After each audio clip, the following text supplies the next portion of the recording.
cards and pens here with Caitlin in the back.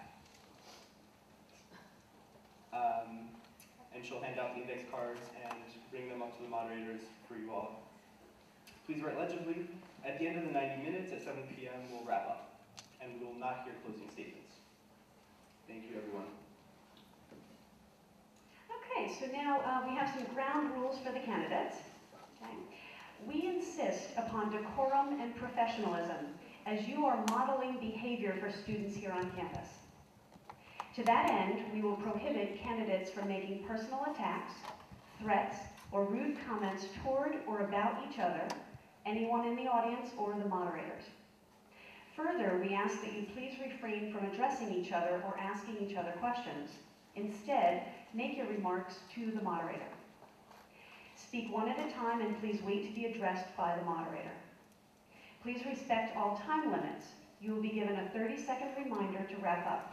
The moderator will interrupt anyone who goes beyond his or her allotted time, and we will do our best to keep on topic, and we ask the candidates also to focus their responses on the questions asked.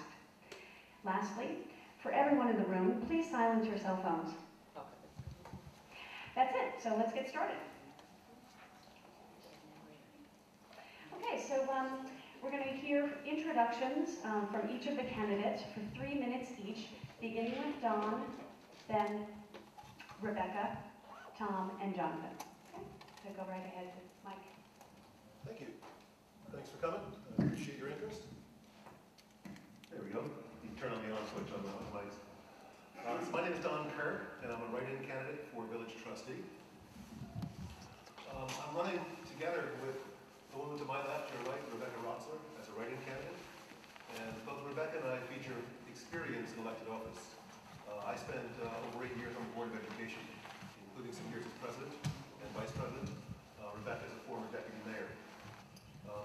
There are a lot of issues in this campaign, and one of them has been talked about a lot, the issue of consolidation, of possibly merging the town with the village. I think that particular issue seems to me to be less of import to the student population. So I hope we'll have time tonight to speak to some of the other issues. Some of the other issues like water and sewer. We have a wastewater plant that is at capacity. We have sidewalks which are in need of replacement. There's a big issue with affordability in New Paltz. And if you look at the numbers that come out from official sources, there are sections of the village which are the poorest areas in Ulster County. And there are areas in the town outside the village which are the opposite. So the issue of affordability and people being able to pay their bills and have living wages in the village of New Paltz is an issue that is not discussed as often as it might be. I think the thing that Rebecca and I offer the most is an idea of how to make things work when you're on a board of 5 or 7. You know, inevitably there'll be times when people are like this, when the issues have people at loggerheads. And that's when it's hard, and that's when experience counts. I think our current village board, as members of the board have said themselves in public, that they haven't conducted themselves in a way that they would wish at all times. And I think that's something that in office, my track record and Rebecca's track record speak well to that issue. I think I've been in situations where I've been at the table and people wanted to kill me. But we came to a positive resolution because that's what a trustee does. That's what you need to do. You need to find a way to rise above, get around, tunnel under. You need to find a way to get to yes. And that's what the village board needs right now. Not only on consolidation, but on a lot of other issues, on the basic issues of how you get through a meeting. They need to find a way to work with each other and to be budgeting rather than bickering. We need analysis over advocacy. We need some real impartial presentation to villagers of the facts of some of the issues we're facing. You know, I will quickly say I strongly believe that consolidation needs to come to a vote. I think we need to stop talking about it and make a decision. Thank you. Okay. My name is Rebecca Rotzler, and as Don said, I am a former deputy mayor of the village of New Paltz. I have lived here for over 20 years, raised my son here, and I was also a student here, majoring in communication studies. While I was here as a student. I was also the president of Students for Free Tibet and a member of the honors program. In fact, I put together many of those tables and chairs in the Honor Center because it was within our first year of the program when I joined. Currently, I'm employed at Ulster BOCES here in New Paltz, working in public education, which was my goal in terms of attending school here, was to work something in the public sector, education being preference. I also have a lot of history in disaster relief. I'm enrolled with the Red Cross, so I get all the fun little texts whenever there's a storm coming or what have you. But with that, I kind of went a bit above and beyond my position with them. I traveled to Schoharie County, Greene County during Hurricane Irene and helped people with, you know, getting rid of mold, gutting houses, digging out basements. And when Hurricane Sandy hit, a coworker and I started an organization called Helping Hands of the Hudson Valley. For over 4 months, we traveled to Staten Island every weekend, and I'm really proud to say that a number of students stepped up, the drama club students, the non-secular student union students. The big challenge there was that we left the SUNY parking lot at 7 a.m. every Sunday. So for students to be able to pull themselves out of their bed at that hour, but we also parked at the lot to make it easy for everyone to commute with us.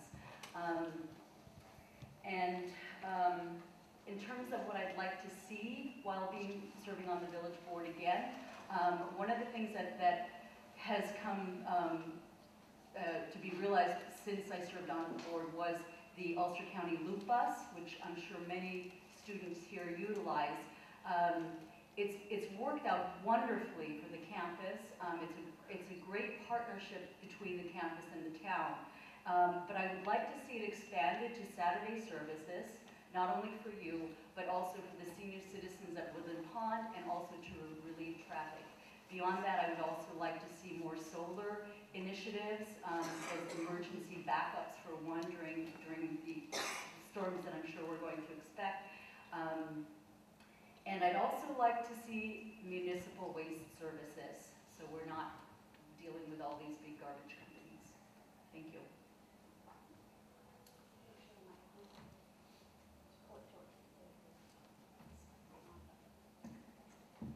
Thank you. Hi, I'm Tom Rocco. I'm a candidate for village trustee. I was to run as a member of a ticket with Roddy Serda, but Roddy did not get enough petitions to be on the ballot, so he's running as a write-in. Unfortunately, he could also not be with us tonight. He called to say that he would do everything he could to be here, but he did not make it. I have no formal relationship with this campus, but I live only 300 feet away. I believe I'm the closest candidate to the campus. I see very much of students and faculty members as they come and go. I attend many activities here on campus. In addition, I've given much of my life to SUNY and to other colleges and universities.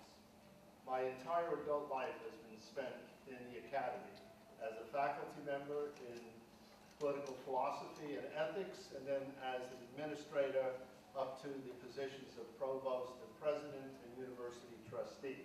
I guarantee you that I know how to work in teams. I know how to work in trying circumstances. I know how to budget. I know how to plan. I know how to implement. I know how to take into account information from experts and to use them. I know my own limitations. I know that as a philosopher, I am not a mechanical engineer. I'm not a hydrogeologist. I'm not an Arab language and literature philosopher. I am just a guy who knows how to work with a lot of other people, and I do that well. My intention as a trustee would be to plan in advance of problems, to plan in advance of difficulties. We now have a 19-year-old comprehensive plan. It is at least 9 years out of date. I chaired a citizens committee 3 years ago to help move the process of planning. We have not moved from that time till now. There are several aspects of the recommendations of the Comprehensive Planning Task Force that I chaired that would be directly relevant to you, including a safe streets, a complete streets program, including the loop bus, including affordable housing, and several other matters that I would hope to bring to fruition as a member of the board. Thank you. Hi. I take this one here. Okay, all right. Okay, thank you very much. Jonathan Cohen. Thank you very much all for being here. I appreciate it. There's a couple of issues that I'd like to bring up. First, I want to introduce myself that I moved here about 16, 17 years ago with my wife and my children. At that time, we opened up the Groovy Blueberry, and it was a retail establishment that we were running as a retail establishment for at least 10 years. And then continuing with it, we then went into the wholesale business, and in 6 years, we've grown quite large. We sell to stores like Bloomingdale's, Nordstrom's, Lord & Taylor's. We just landed Burlington Coat Factory, 600 and almost 60 stores. And we can handle all these people, and we know how to plan with them. We know how to set up teams. We know how to bring us and them together to create and go forward. So we could manufacture for them. And incidentally, we're the type of business that we're so proud that we can employ so many SUNY students over the years. Presently, I think we have about 10 to 12 students locally. But we also employ dyers, local dyers, and also local manufacturers who cut and sew all our designs and bring to fruition all our manufacturing ideas. So actually, Groovy Blueberry is a made in the United States organization, institution. We're extraordinarily proud of that. We bring so many jobs, not only to the village of New Paltz, but to other people who live in this country. And as I say, we are very, very proud of that, especially in an environment where everything is imported. I like to bring that talent to the village board. I have to say that I've been doing this for 37 years, and always I have been successful. Why? Because I treat people, I treat my customers, just like I treat my suppliers with the golden rule. I treat my friends with the golden rule. I treat my children with the golden rule, and I will do the same for you. I will ensure that you will not have an abusive or an aggressive individual in office. I just want to say that the next part of I wanted to tell you that my motivation for running was because I had a very poor experience the first time I went to Village Hall, just out of nowhere. And so I thought, let me see what's going on. This was about 10 years ago, and Jason West was in office, and of course I was there, and there was a chairman of the planning board, and I just went just to see what's going on. And really, I hadn't voted for 20 years.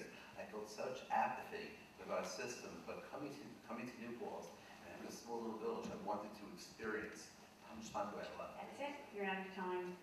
So thank you each of the candidates. Now, we're going to move on to questions. Question number 1, and this is for each of the candidates. For the past year or two, it seems that the village and town boards have focused on the proposed consolidation of the two. And for background, the proposal is to merge the two New Paltzes. The SUNY campus is located in the village at the core of the larger town. Each has its own government, planning board, public works and highway superintendent, zoning laws, regulations, tax structure, etc. Consolidation would merge the two entities into one municipality with one government. Some argue that it would reduce costs and duplication, others say it won't. Some say it will make government more efficient and responsive, others disagree. It's really hotly contested. Consolidation takes money to do. There is money from New York State to consolidate the two. A referendum may be put to voters this November. So the question is, How do you stand on consolidation of the village and the town of New Paltz, and why? So we'll start with Jonathan, and then go loop around this way.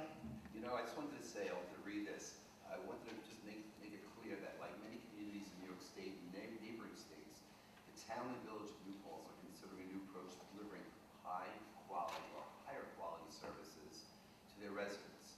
Many in the community believe that the division of the community into town and village is anachronistic and costly, and that it should be eliminated. And of course, others point to the unique roles played by each in the community's history in its present form and refer to the present status quo. But aside from that, let me tell you my opinion. My opinion is that I do not believe that we have the luxury to hold on to a romantic image of a separate village and a separate town. I believe that we must take a step forward, and by not taking a step forward, we're actually going backwards. I believe that the ability to consolidate and create one entity would actually foster so much greater efficiency and productivity that I believe it would certainly reduce our taxes and the burden upon our taxpayers. I think that is the crux of the situation. I just wanted to make mention that, of course, we all understand what our heating bills are, our health insurance costs are, our food bills are, our costs to run our automobiles, and so on and so forth. But just to finish off, I certainly support consolidation. I certainly support the ability to bring the referendum to the people and allow them to make the decision and not our politicians. Thank you. Okay, thank you. John? I think also that consolidation should come up for a vote. I think the discussion right now is a vote in November. And I think we need to stop talking about this and come to a decision as a community. I think the challenge between now and then is to make the numbers work and make the numbers understandable. We've had a lot of claims made and a lot of numbers thrown out there. We're going to get $1 million. We're going to save $1.6 million a year. And when a consultant was hired by the village just recently, I think they're called CGR consultants or CGR associates, the expert in consolidation who was hired by the village said, you don't do consolidation to save money. The original report done by a local company, Fairweather Consulting, said there's not going to be savings as far as financial savings to the town and village from the consolidation. Yet, the advocates are throwing out, we're going to get $1 million, we're going to save $1.6 million, and many of those numbers have been withdrawn. So I'm not against consolidation, I'm for a vote, but I am very much in favor of arithmetic. And right now, the arithmetic doesn't add up. The statements that have been made about savings and benefits, there's no municipality that has received $1 million from the state. And that process is unclear. And there may be a pot of up to $1 million, but that's to be divided among municipalities. So we need to get the arithmetic straight. Then we'll vote. I also am in favor of seeing it on the ballot as a referendum in November, which is exactly what the firm that Don just mentioned has been hired to do. They are not doing another study. They've made that perfectly clear. It's already been studied several times, and now it's a matter of them to basically sit down and take the information that has already been gathered and create a proposal that we all will vote on. One of the things that I'm concerned about in terms of serving on the village board is keeping an eye on the timelines. The law, it's about a 40-page law issued by Governor Cuomo's office, which strictly outlines time limits where it has to be put up for a public hearing, time limits where the information has to be made public prior to election day. And then also one of the things that I'm really concerned about is the time frame for implementing should it pass, because our zoning laws, our codes, all have to be merged, and we would have 2 years to do that. And we really need people at the board who are familiar with this work, who are able to do it in a timely manner, as per state guidelines. I am on the planning board right now. I believe I would bring some significant experience to rationalizing the planning and zoning activities of the town and the village. I think that consolidation in some form would certainly help that. Would consolidation save money? It is highly likely, even according to CGR, the Center for Government Research, that there would be some savings. They estimate that in most of the successful merger consolidations that they have participated in, there have been savings of 2 to 5%. They emphasize something else, however, that a 2% savings now is like the miracle of compound interest. You save on top of that 2% every year going into the future. So remember, 2% is not much, but it's something, and it becomes a lot over a long period of time. The Comprehensive Plan Task Force that I chaired had a question that asked, would the New Paltz community be better served with one governing body rather than village and town administration as now? Of the approximately 350 responses we received, 182 said yes, 33 said no, the rest were neutral. Okay. I just want to remind the audience that we have, that Caitlin, sitting in the back row, has index cards. If you have questions, please jot them down and she will collect them. So for the last 15 minutes of our debate, we will entertain questions from the audience. Okay? Caitlin? All right, so, oh, I'm sorry, John, go ahead, Jonathan, go ahead. No, you started us off. I started, yeah. Right. So now I have a question as a follow-up for Mr. Kerr. So you said, I believe it was in the Woodland Pond debate, that the village is eligible now for grants that wouldn't be available if it merged with the town. So if you can elaborate on that, how much money is at stake and for what types of projects? Well, I would defer to my running mate, Rebecca, has a little bit more familiarity with the specific grants. I know the criteria for some grants in the village are on income level. And there are a number of grants which we qualify for on a repeat basis, specifically because portions of our village are so poor. And the concern is, when you merge everything together, the average income goes up, and we no longer qualify for some of those income-based grants.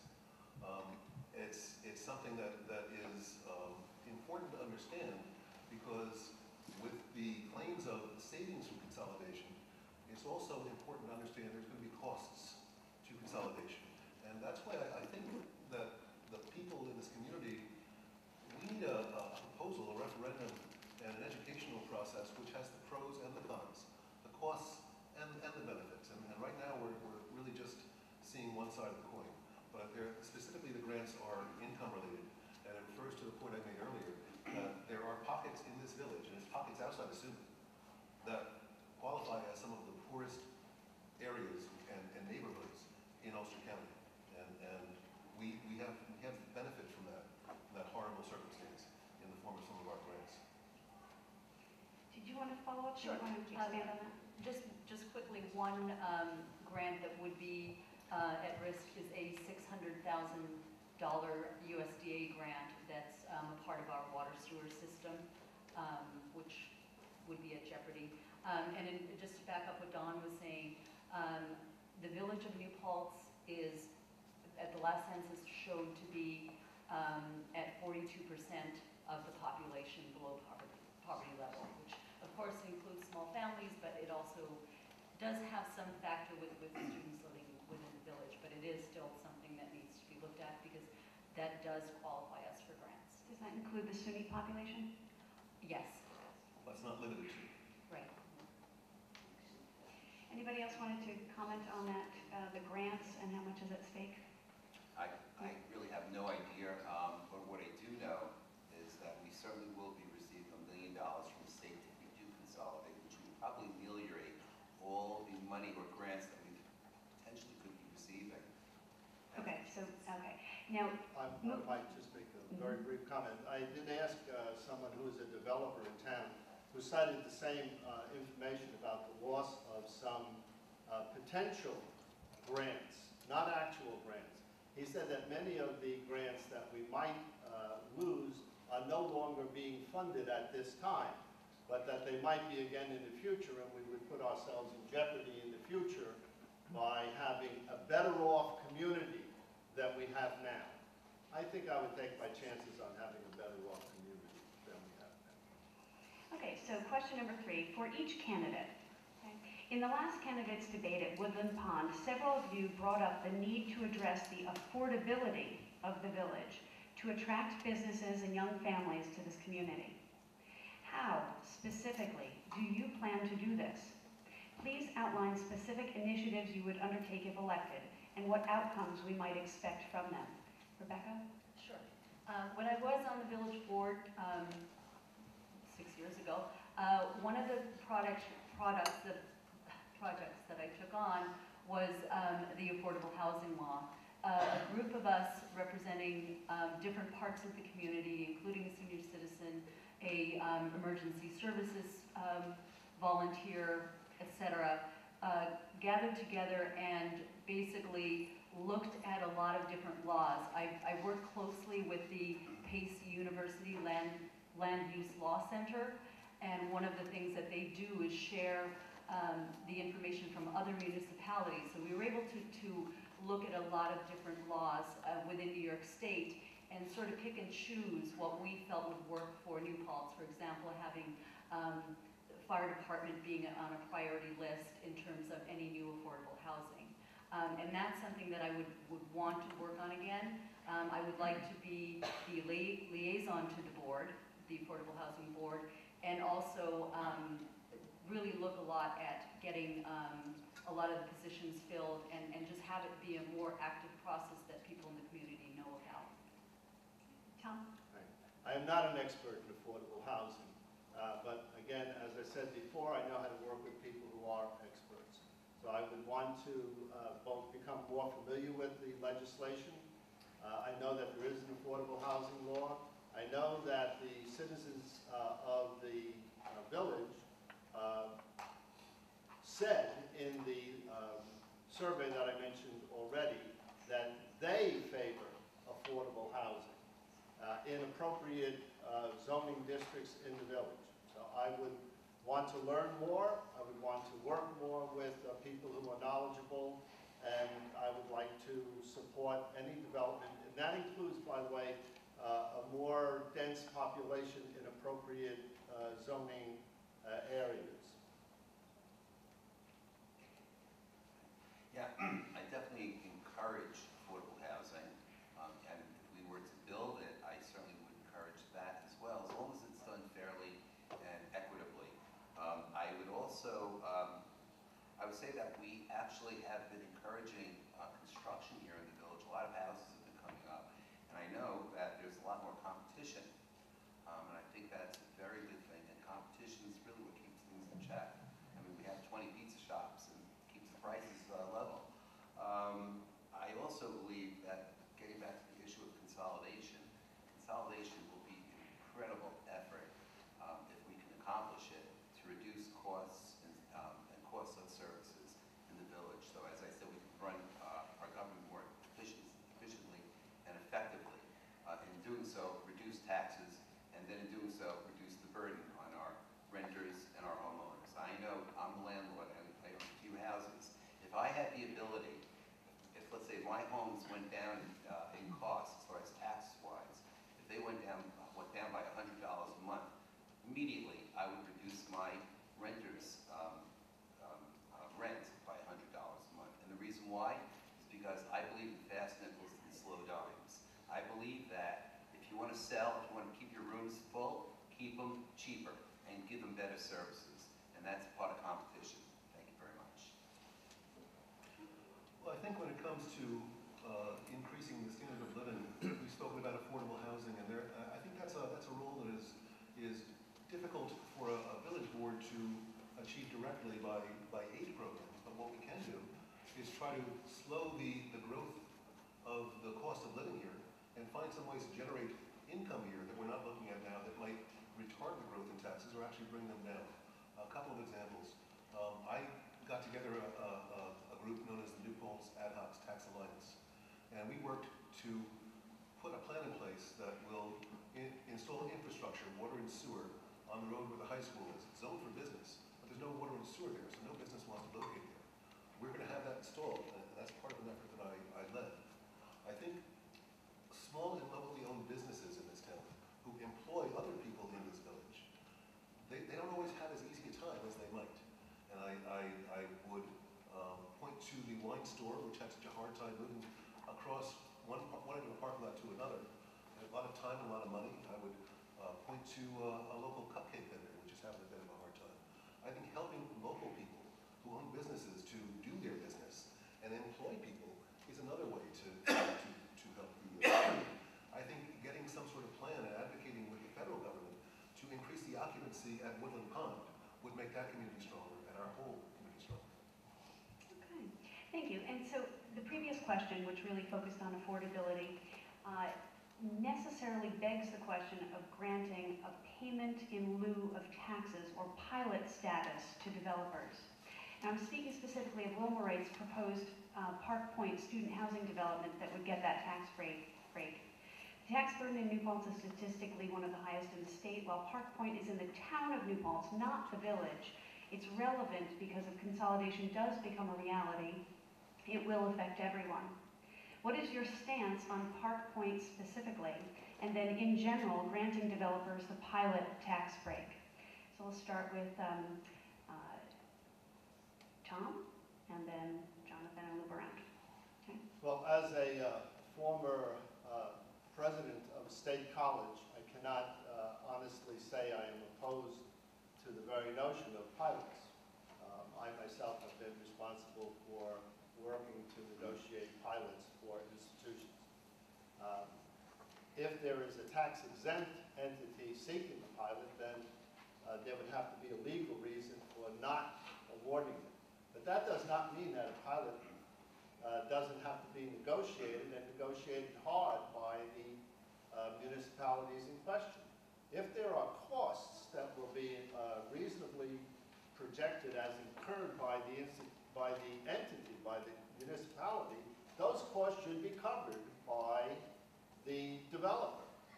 So pilots are in themselves okay. Pilots may be objected to in legal terms, but you'd have to bring a legal case against that. But we should be able to negotiate and make sure that the costs to the municipalities are covered. I think that the building of the student housing here in SUNY is more than warranted. I would like to see a significant development of student housing here. Would relieve some of the pressure in the nearby village area. I certainly think the project is a good project, although I do believe that they have to pay their fair share of taxes. I mean, as far as when I looked over the police budget, that they estimated that would happen. Let's see, the police budget would be, they estimate on the very, very, very low side, 10 million between the first and 20 years project, 10 million.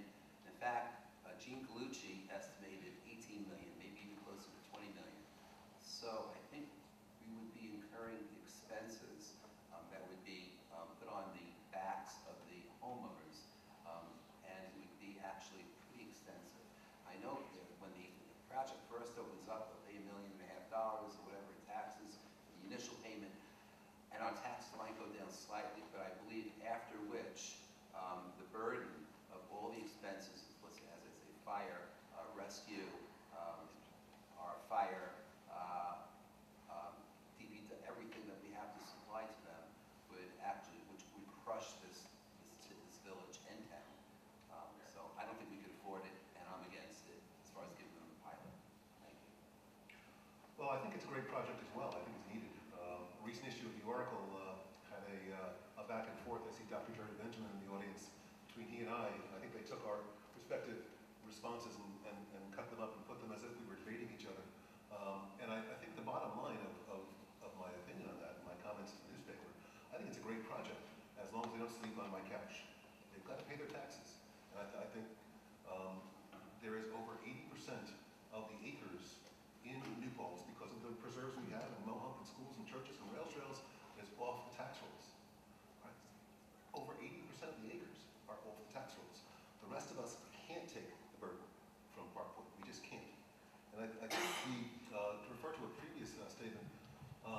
areas of savings from consolidation, it has been when a village and a town had their own police departments. So this 2% or more savings that is sometimes discussed, that's only when you lose a police department. In New Paltz, we only have one, so that's not going to be an area where we're going to save. And I think the notion that we would have a better community in terms of poverty just by combining the village and the town, that would bring the average up. Yeah, it would look better. But would it do anything for the people in the poor areas in the village? I mean, bringing the average up to make us, to make the numbers look better doesn't address poverty.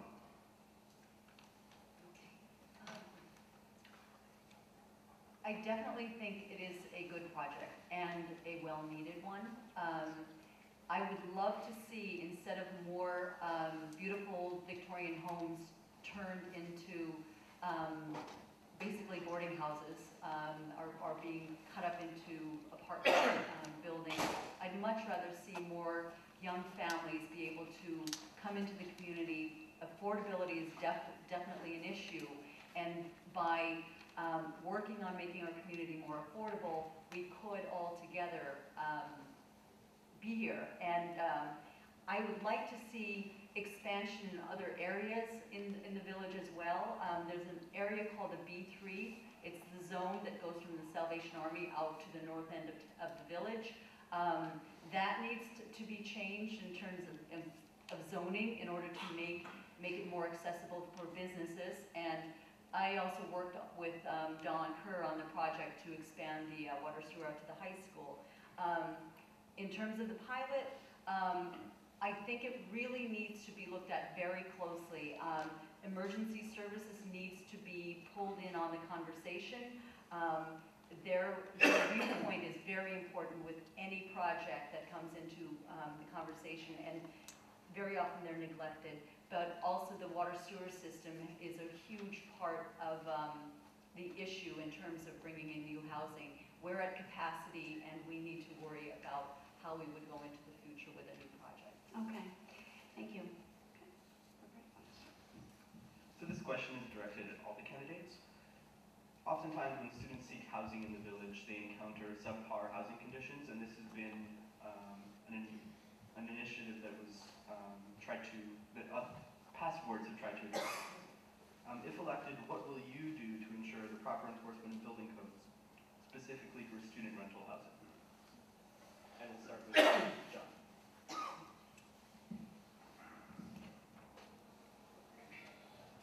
We have laws. Hello? We currently have, as you say, laws on the books. Our housing, we have inspections once a year by the village building inspector, and they do a pretty good job inspecting. If there are any issues, I know my experience, they let you know and you take care of it.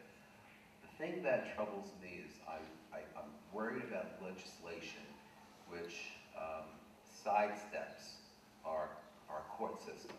Our legislative body should not overstep our ability to go to the court of law and go to a judge who's trained in mediation and can solve and remedy these problems in a professional manner.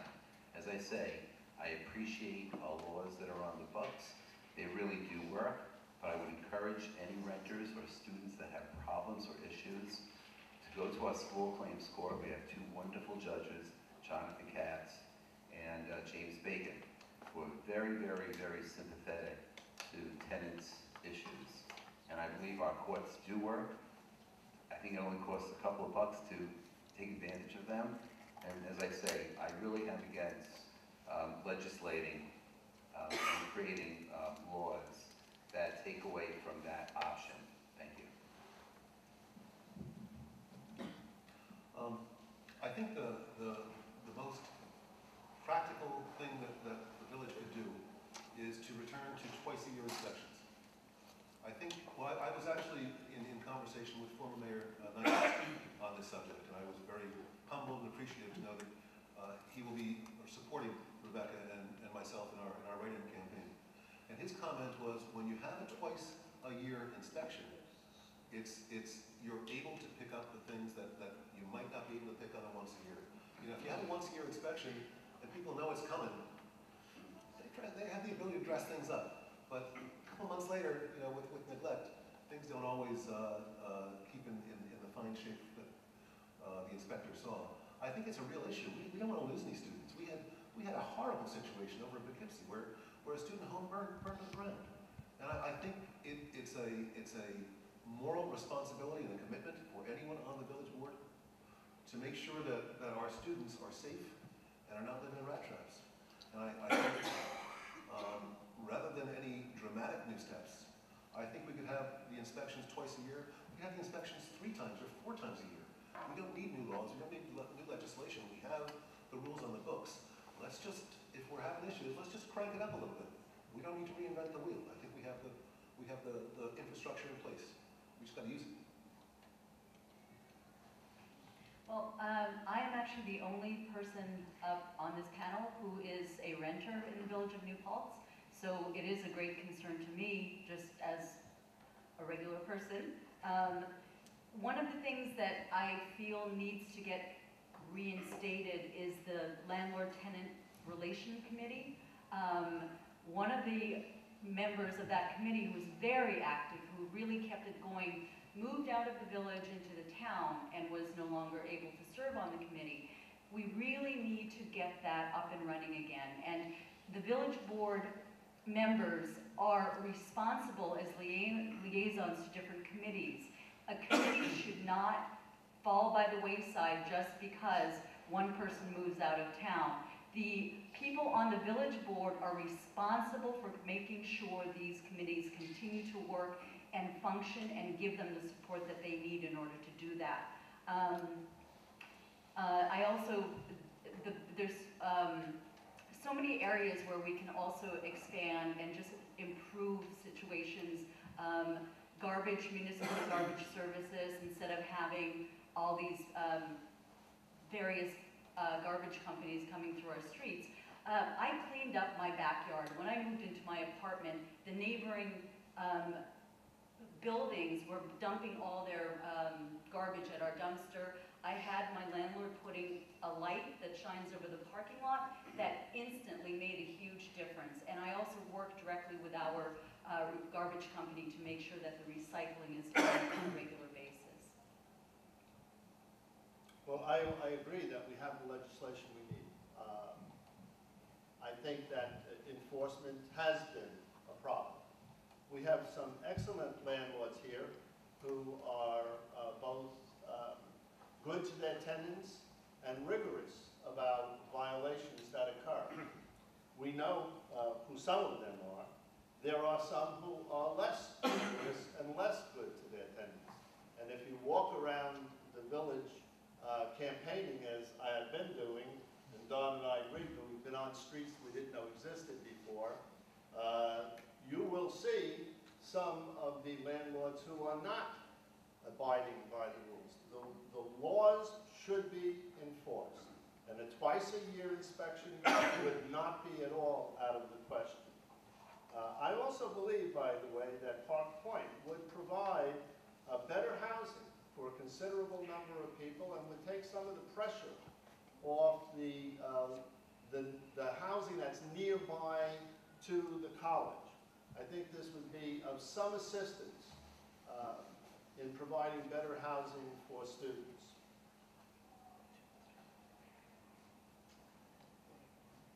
Okay, great. All right, so now we're going to, getting back, we've got some follow-up questions on the consolidation. So putting aside the question of financial savings or costs, consolidation has implications for how our government operates. So if you are pro-consolidation, based on your responses earlier, please identify the benefits in terms of government functioning and what is dysfunctional about the current system. And if you are against consolidation, please identify why the current system is superior and the drawbacks of consolidation.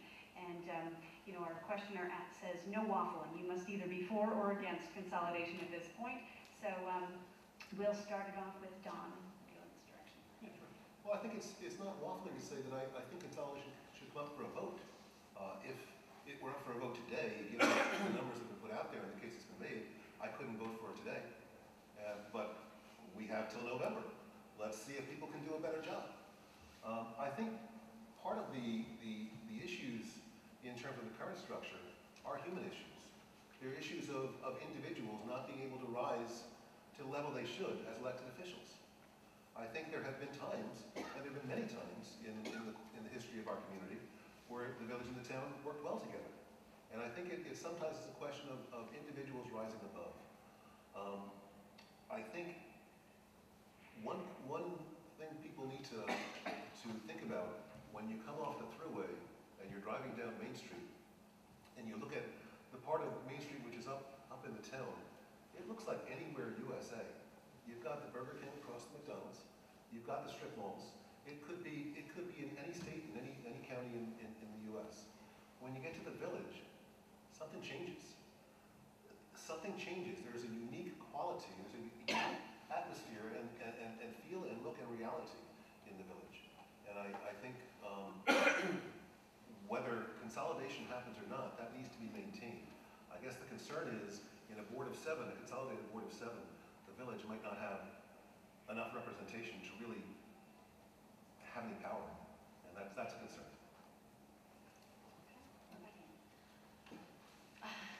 I won't make up my decision, won't make a decision until I see what is on the ballot in November. And I want to work toward getting whatever proposed on the ballot. One of the issues that I see in terms of our 2 separate governments as we currently have is a lack of cooperation, but also a big part of what falls through the cracks is the fact that many of the liaisons, which I strongly believe in those positions, when I was on the village board, I was liaison to the fire department, the rescue squad, and the police department. I was to their police commission. And making sure that these contracts go through, going to their meetings, the fire department, rescue squad meetings, answering any questions that they have, and then coming back to your board so that you can get these contracts passed quickly. That's one of the issues that we run into under our current system with both boards. And it really is a matter whether we have 2 boards or 1 board. It's a matter of the people elected really doing their jobs and doing their jobs well in order for us to have a cooperative process.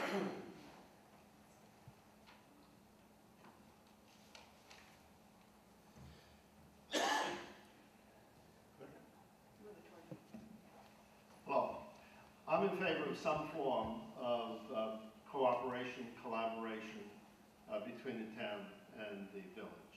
There has to be a better way than we now have.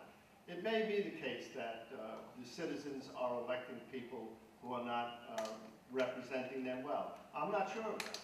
The citizens are electing the people now, and they'll be electing people later. I'm on the planning board, as I mentioned before. I have no doubt that planning and zoning could be more efficiently done between the town and the village than now. At the present time, people may not know where to go to have some project done, and I see no reason why we could not have a rational planning process that would affect all of the citizens of New Paltz rather than those in the town or the village. It may be that the northern or the eastern part of Main Street doesn't look as attractive as the village part of Main Street. I agree with that. But there could then be zoning that would be rationalized between a more intense business location and the less intense area in the village right now. Actually, that's not really what I want to say, but my time is up. But I'll get back to it later if I can. To me, the biggest asset of consolidation would be to encourage communication between not only our government, but our residents as well. I mean, I can only imagine if we had 1 website to contend with, we would put so much more effort into making that website more user-friendly and give it the ability to communicate at a higher level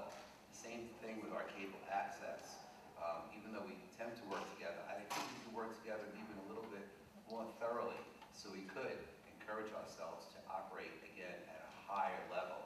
For example, close-ups, so we can see people when they're attempting to communicate, we can see their facial movements and their hands moving.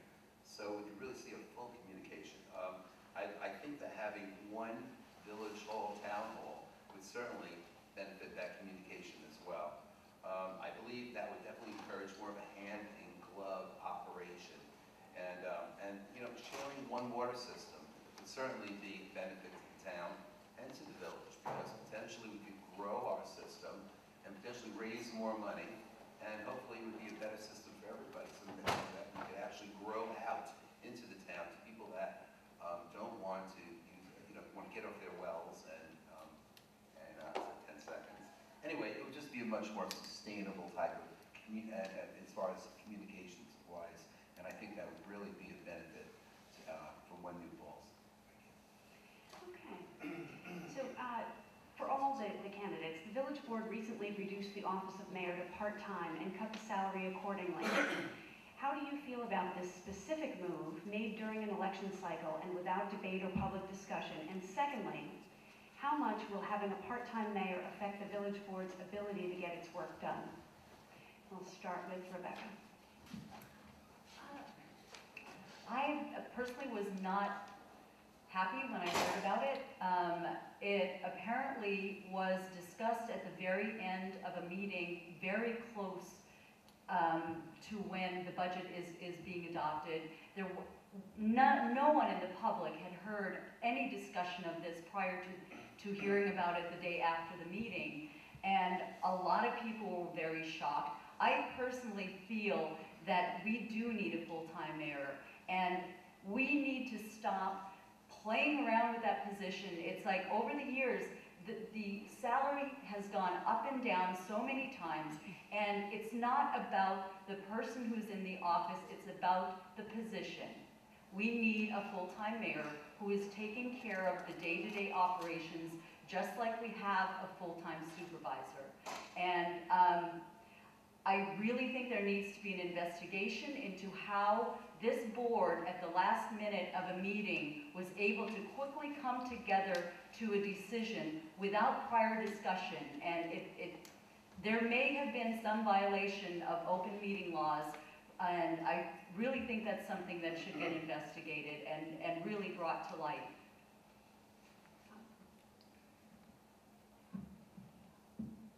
Well, I agree that it was a kind of a startling outcome. I also believe that whether it was justified in the thinking of the other four members of the board, it would have been much better had there been a public discussion of it in advance. I can't attest to their thinking. I can only say that I deduced from their action that they were not satisfied that they were getting a full-time representative in the mayor's office. So I deduce that they thought they would be able to pay for what they're getting. That's a deduction that I'm drawing. And do you feel that having a part-time mayor, how would it affect the village board's ability to get its work done? It depends. If the mayor has been part-time and getting his work done until now, then perhaps it would be okay. I'm not sure. I wish that we had enough prior discussion for us to make a rational decision in public right now. Jonathan?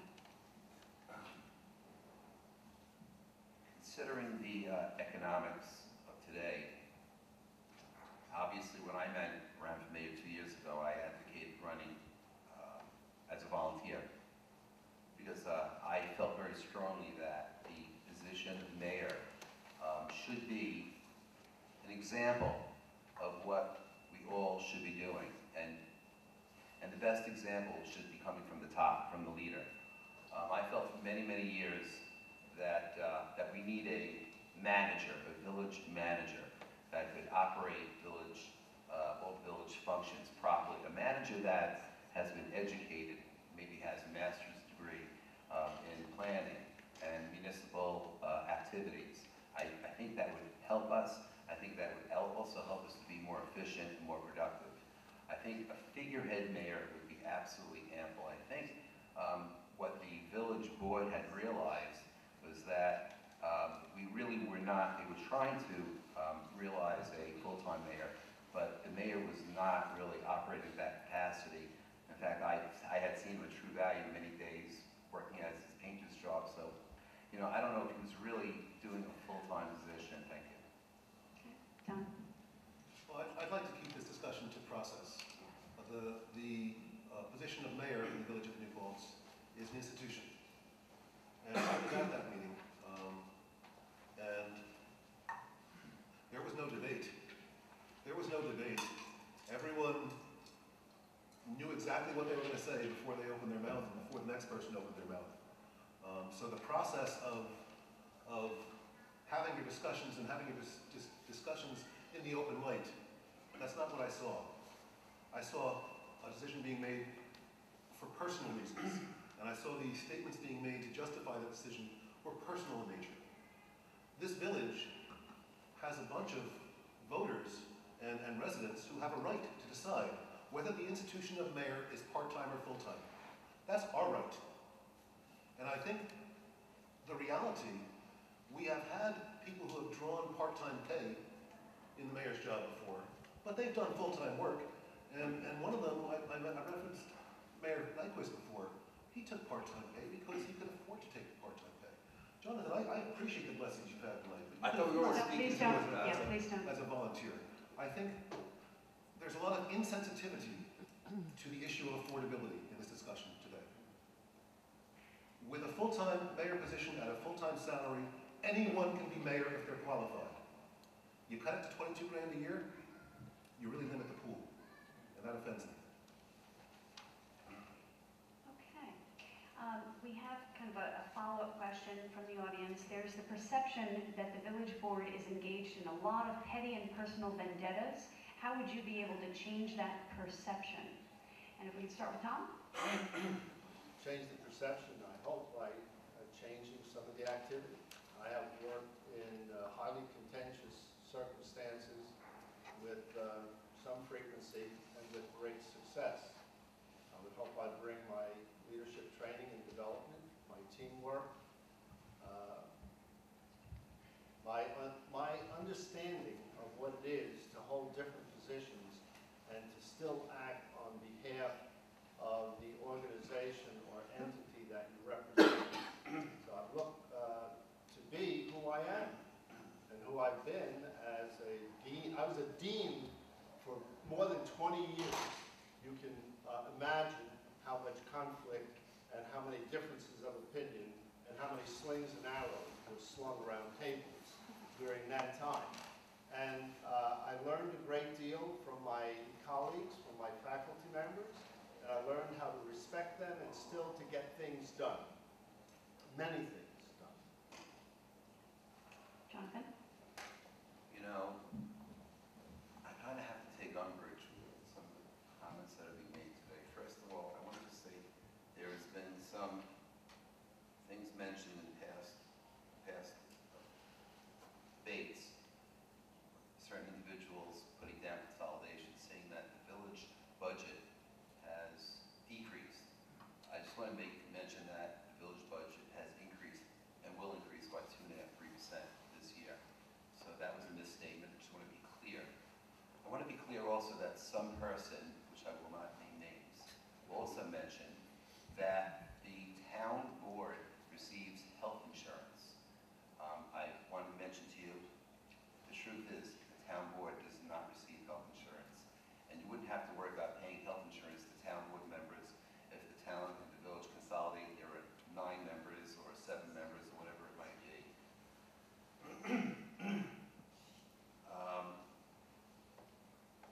You know, this issue of consolidation, I just want to say very, very quickly, there are 2 people here that support Jason West. And basically the elephant in the room is that if Jason West, if these 2 individuals win the election, Jason West will again resume his power of arrogance. All right. And that's what, and I have to say that, I can I will remind you of our ground rules, please. Well, the ground rules is, I could just quote Ariana Bosco in the New Paltz Times, which I don't mind doing it, saying, Jason wants to know. Time's up. I'm sorry, we'll move Well, I on. had my time. No, Excuse me, No, I had my time, and I think it's No, rude the that time we is have a up. problem. We have an abusive, aggressive mayor. Stop in right this there, please. I will not stop. I will Jonathan, not please stop. I will not No. stop, and I think that these people in this Stop. room No, we're going have to to- know that.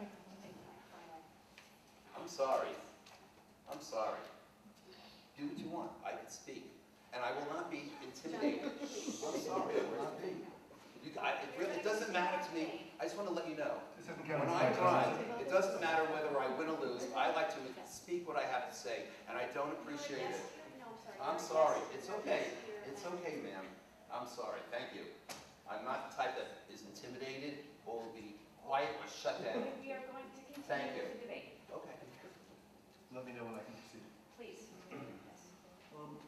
Just very briefly, I think the biggest way to get past the bickering and the infighting on the village board is to conclude the issue of consolidation. It's just my observation that people want it so bad. They want it so bad that it's taking some of the decorum out of the process. So I think getting to the end of that process and having a vote would be good on a lot of levels. I did misspeak in a previous forum, and when that was brought to my attention, I immediately retracted the statement. A member of the town board contacted me, and I apologize for the error. I was misinformed on that about health care for the town trustees. Apologize for that. To clarify, the mayor's proposed budget, the budget that was proposed to the village board, had a 1% decrease in taxes. By the action of the village trustees in hiring CGR, took a 1% decrease and brought it to a 2% increase. Now, they promised us, the town board and the village board again and again promised us that tax money would not go to pay for consolidation. It would come from the state. And they have some hopes that if they meet certain criteria, they'll get some of this money back. But right now it's in the budget, and that's what took our decrease and made it an increase. This single-minded, no-holds-barred drive toward consolidation. Now it's cost us. Okay. I think in terms of the issue of bickering, et cetera, that takes place, my 4 years of service as a village board member and deputy mayor, for anyone who was around at that time, is proof enough why I should be reelected to the position. We had many meetings that were very contentious, rooms full of people showing up at capacity. One time was over the discussion of the mayor's salary, and the meeting was so efficient. I ran the meeting, by the way. It was so efficient. I went around the room one by one. Every single person who attended had the opportunity to speak, and everyone did so in a very respectful manner. It's about being adult enough and not take anything personal. You are a public servant. It's not about your personality. It's about the office you are elected to uphold, and I have already proven that I can do that. Thank you. So this question again is for all the candidates, and it's combining a question from the audience and a question that I had prepared. How would you like to coordinate with the Student Association more effectively through institutions like the Town Gown? And more generally, in your view, what is the role of the SUNY New Paltz students in local government? And we'll start with John. Okay, we'll keep it cool. Keep it cool. Since I moved here, I always encourage the students to take advantage of our village